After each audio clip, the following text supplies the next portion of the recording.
Biochar is the product of burning any biomass in a lack of or minimal amount of oxygen in a high temperature.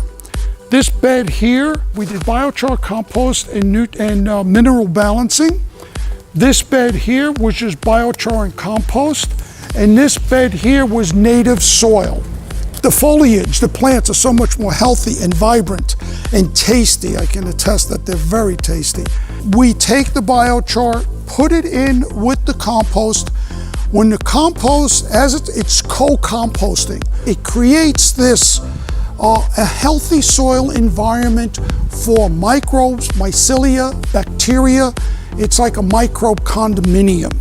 In composting, I personally use it at home in my compost because the nutrients, the greenhouse gases that would normally get emitted during composting process get absorbed by the biochar. Roger has now blended co-composted biochar with washed dairy manure.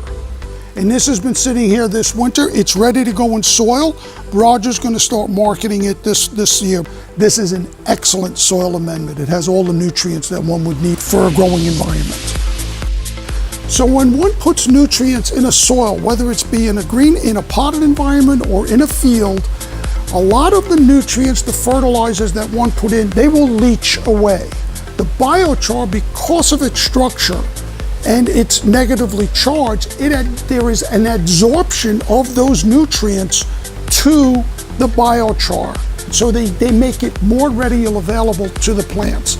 And so this trial that we're conducting here is using biochar in containers in a greenhouse. We are giving the biochar plants half the moisture, half the water, and less than half nutrients. This is the control, and the ones with the red flag is the biochar.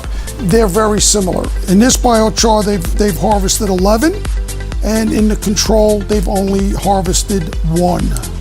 This is biochar being used in a stormwater treatment system. The Port of Port Townsend had an issue with releasing zinc and copper with the Department of Ecology. You can see the water comes in off the roof. It comes into one of these totes.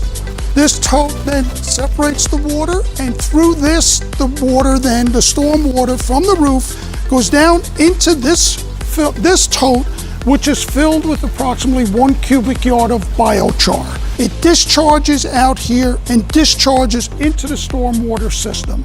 It then it's removed from 4,500 parts per billion or so down to less than 10, which brings it completely in compliance with the Department of Ecology. At my home, I have a 3-gallon pail under my kitchen sink, which especially this time of year can get very smelly. I sprinkle in a little bit of biochar every time I put in some more material. That 3-gallon bucket never smells anymore. And in my compost pile, the worms just love it. I mean, that compost pile is just full of worms and just full of life.